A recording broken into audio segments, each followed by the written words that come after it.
We do touch on some heavy topics, and you can always check the description for more details on this episode. The Turtzed podcast and content in this episode is presented solely for informational, educational, and entertainment purposes. Neither I nor my guests are healthcare or mental health care providers, and we are not licensed or authorized to provide professional medical advice. For more information, please see our policy at turtzed.com.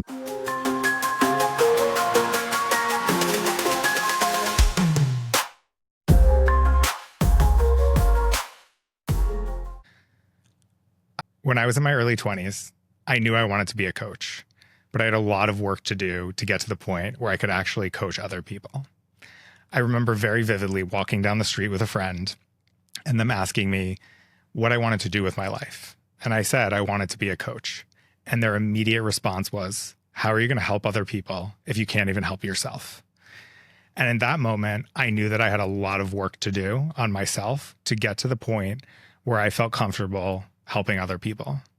And that's not to say that I couldn't be helpful in other areas of my life, but with coaching, I really felt like I had to exemplify what I was asking other people to do. In management, I've always felt that way. I've loved starting at the bottom and working my way up because I want to know how things work. And for the last several years, it was almost a mini experiment, if you will. What could I do? What did I need to work on? What did I need to accomplish? And I think a lot of times coaches become coaches because they want to help people go through something that they went through and have a different outcome. With that being said, when I decided to become a coach, a lot of it came from management. I had worked in sales for 10, 15 years, and I loved working with people. I loved closing a sale. And I also really loved helping people accomplish the goals that they had. And so when I started to think about coaching and this podcast, I was trying to put together what I wanted it to be. And I set out to build my own brand. And that's exactly what I wanted to do with coaching. I wanted to help people accomplish a goal or a dream of theirs that they knew they wanted to do and knew they could do, but didn't know how to get there. And for me, a lot of the time, I never even thought that it would be possible to do a podcast or start a coaching business. And so I think that is the lens in which I look at coaching. With coaching, a lot of it is looking forward. What are actionable steps that you can do to help you get to the next stage in your life? And I also know that I did a lot of therapy where I looked backwards. I tried to understand my reactions and the traumas I've been through. And I think one of the interesting things about coaching is that you're able to take all that information and really learn from it to create actionable steps going forward. And that was something new for me. I had spent so much time looking into the past in therapy, I got to a point where I wanted to start looking forward. And I love that that's the differentiation with coaching. It's the present and the future, whereas therapy can often be the present and the past. And I think the two together are so powerful. But for me, I wanted to focus on the future. I want to help people accomplish the dreams that they have. And so I have a friend who will remain nameless, but she is absolutely wonderful. And when I was about 27 or 28, maybe 29, late 20s, I made a comment to her about my therapist going away for 12 weeks. They took a sabbatical and I wouldn't have therapy. And we were very direct with each other. And she basically said, I don't know how much you're actually getting out of therapy, but I have a friend who's made tremendous progress. And the things that they talk about are similar to the things that you talk about. I think you should see this therapist. And I fought her, but I did it. And that was the therapist that I had the most breakthroughs with and the most understanding of myself. Now, several years later, more than I want to admit, this same friend recommended the MindBodyGreen Coaching Program. And she felt that based on the work that I was doing, that this could be a great way to really dive in. And with the MindBodyGreen program, I learned so much more than I ever thought I could learn. I'd been coaching people, I guess, unofficially in management roles and really understanding who they were and understanding what they wanted to accomplish and understanding the different dynamics that were playing out when they were trying to close a deal and the client was being difficult. And at the same time, I thought I could just put that into practice. And it was okay, But when I took the MindBodyGreen course, I went in with an open mind. I was already doing a lot of it. And I'd say it's kind of the 80-20 rule. There was 80% that I had learned from sales, my experience coaching people, trial and error, and 20% was brand new. And that 20% was life-changing for me. It changed my life personally. It changed my life professionally. It changed everything because it taught me a different way to interact. It taught me about pausing and really being uncomfortable with the pause and letting it go on longer because you have no idea what that person's going to say next. It taught me about reflecting back to a client what they're saying. To me, the whole premise of coaching and what I learned from MindBodyGreen is that we all inherently know the answer. There's lots of voices in our head, past experiences, things that are going to cloud that judgment.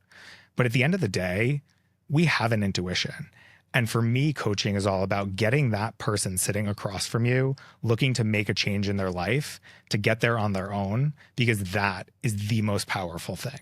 With the MindBodyGreen course, you go through both the learning and practical application. For me, it was such a powerful experience to go through a course with 20 or 30 other individuals who also wanted to be coaches. And no two coaches were the same. There was a different perspective. There was a different angle. There was a different topic. And we practiced. And being able to go through that experience and not only learn the coaching techniques, but also to put them into practice yourself and also have someone put them into practice for you. And I think what was so unique about the experience was you got different pieces from different people. And there was so much sharing and so much vulnerability that the experience itself taught me a lot. And I think one of the biggest pieces that I found was that there's a lot of things that are not said. Someone's tone, the way that someone talks about something, the way that different pieces of someone's story connect. And the biggest thing with coaching is active listening. Active listening is so crucial because it's sometimes the smallest things that make the biggest difference. And being able to mirror and reflect that back to someone and allow them to investigate it on their own. Things like, I noticed your tone changed when you said this. What was going on? What were you thinking? Sometimes they may not even know, but reflecting that back to someone, for me, was the place where I found the most growth. Someone asked me my favorite color, and I told this long, convoluted story of what I wanted my favorite color to be, but what I was actually feeling. And it felt normal and it felt natural. And this person reflected back to me exactly what I just told you. And not a day later, I noticed that when people ask me questions, there's a version of what I think they want to hear, and there's a version of what I'm actually feeling. And what's more important is to own what I want to say and find that self-love and just say it proudly. And it doesn't matter what someone else was thinking. I just wanted to say in this case, what was my favorite color? Not what I think it should be, but what is it in that moment? And so I think these experiences within the course were so powerful because you got to understand that. And you built a community of other coaches that really go through this with you, and you bond with them. You have networking with them. You are able to ask them questions and trust them because they've been through that same course that you've been through. And so within the context of taking the course, I loved how interactive it was. I loved how the relationships went beyond the course because you were able to build trust in a different way. And I never thought that that would be the case. I thought we were just going to learn tools, learn techniques, test it out a little and move on. But it really was life-changing, both personally and professionally. Something else that I learned from the course was a 4-7-8 breathing pattern. The first time I used it, it helped me fall asleep. It helped reduce anxiety, and I took that away from it. Within that, staying present is super important to coaching. And coming from someone who's been in sales, I took notes. I wanted to make sure I did not forget one thing because that was helpful throughout the entire sales process. And learning to trust myself and not take notes and just be present in the moment was something that really changed the way that I looked at coaching and also life experience. I don't have to take notes to remember things. I can trust that I will remember, and that if it's important, I'll be able to pull it. And that trial and error was done in such a safe space that made me feel comfortable to say, yeah, like I don't need notes. Now, it was very difficult to do that. And even in my coaching practice today, it was hard. One of the biggest takeaways from this course was a level of human interaction that I just don't think there's a school for. I do think that if you're going to take this course, it obviously benefits you as a coach. I can safely tell you that the amount that I've learned has been way more than I thought it would. Even if someone wasn't going to be a coach, it has changed the way that I interact with people. It has changed the dynamics I have with people, because pausing and letting someone continue, allowing space for both people to explore a conversation, being direct, noticing things like, oh, their emotion changed. Yeah, if you're not their coach, you may not say, oh, did you notice this happened when you said this? But sometimes when a friend is going through a hard time, it was helpful. And it doesn't mean that I'm coaching them, but it's a tool that you use to interact with people. And I think for me, I was always so reliant on other people helping me. I was always so reliant on getting someone's advice or getting 15 people's advice and trying to figure out what would be best. I think what coaching does and what the course did for me was give me confidence in myself, to give people confidence that we all know the answers, that we all have an intuition about things, and our gut's often not wrong. We just may not be listening to it. And so whether you're in management, whether you want to be a coach, whether you're already working one-on-one with people in any capacity, I do think the coaching program has value. I think there's so much that we can learn about ourselves that we can implement into many different businesses that don't actually have anything to do with coaching. But when you're working with someone or you're managing someone, there's always that dynamic playing out. And why not gather tools that will allow you to grow, that will allow you to go deeper in a conversation, that allows you not to give advice. My trauma response was, let me fix this problem for you. Let me show you a better way to do it. Let me tell you why it's not working and what you could do better. And I think with the coaching program, I realized that's not helping anyone, including myself. It doesn't make me feel better. It just solved the problem. And what coaching really showed me is that it is so much more rewarding when you learn to trust yourself to make your decisions. And yes, there's some guidance. Yes, you may say, I need more help than this, Charlie, or you want more help. It's okay to ask for that help. But getting someone to trust their gut is really what I took away from coaching, and that we all know the answers, whether or not we believe it. That's the point of coaching. So what do I want to do with my coaching? What I want to do is I want to help people break through limiting beliefs, navigating, accomplishing their dreams, and really working through to build the life that they've always wanted, whether or not they believed it was possible. I was living a life. I was successful in sales. I was managing people. I enjoyed what I was doing, and I didn't feel fulfilled. I felt like I was doing a job. When I go back and I think through those pieces, it's because I was just doing it for a paycheck, and I was just doing it to make other people happy. And I don't think that there's anything wrong with that. For me, it just wasn't fulfilling. And it often led me to these places where I put so much reliance on work that when something went wrong, it felt like my world was ending. And now, don't get me wrong, starting a business and putting yourself out there and sharing deeply personal things with the world is very scary. There's negative things that are said about you. You're saying negative things.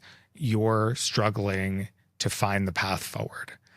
And when I think about coaching itself, I am so happy with where my life is in this current moment. And is there a long way to go of what I want to accomplish? Absolutely. Do I wake up every day thinking, what the fuck am I doing? And like, also, I'm going to keep going? Also, absolutely. But I loved developing my brand story. figuring out what Turtzed meant, what it wanted to accomplish, what the meaning of it was, and what I wanted to bring to other people. And so when I think about that, and I think about it in reflection of the brand, both the logo, the colors, the story, who I am, and how do I communicate that to other people, that's the way that I look at coaching. That's what I want everyone to discover, whether it's getting a promotion, doing a career change, moving across the country, whatever those dreams are. It is so important that we go after them, that we feel like we have purpose and we're able to embrace it and own it and say, this is what I want to do in my life. And it's the scariest thing ever, because once we say it out loud, once we tell someone, it's real. It's not something we're thinking in our head. It is a possibility that it doesn't happen. And also, that's why you work with a coach. And so while I've had different people support me, I go back to the coaching program and I look at the changes I've made since I started the program and think about all the people that I did practice sessions with, both in the program and after the program. And those are the most meaningful. Those have made so much change in my life because they're helping me get one step closer to that goal. And when I look back and think about all the work that's gone in to get me to this point, I think about how important it was to go and do the therapy, how important it was to get the advice, how important it was to fail. Because the more I failed, the more I struggled, the more honest I was with myself, the more I realized what I actually wanted to do with my life. And so for MindBodyGreen, I loved the instructors. I loved the course setup.